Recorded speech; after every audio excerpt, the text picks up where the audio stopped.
How to change time zone in ProRealTime. Hi everyone, welcome back to Trading for Beginners.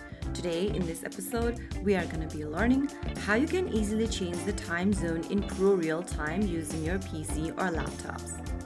First of all, launch open any web browser and go to the URL box and type in ProRealTime.com and search.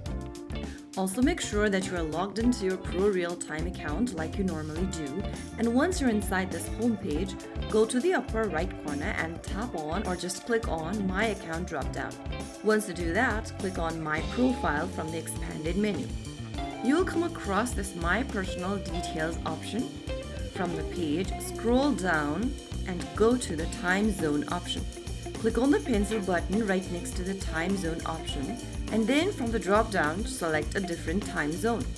After you do that, click on Save. Right after you do that, you will be able to select a different time zone from ProRealTime.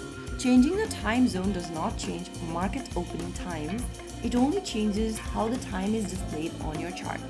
So that is how it's super easily done. If you found the video helpful, don't forget to like, share, and subscribe. I will be back in the next episode. Thank you for watching.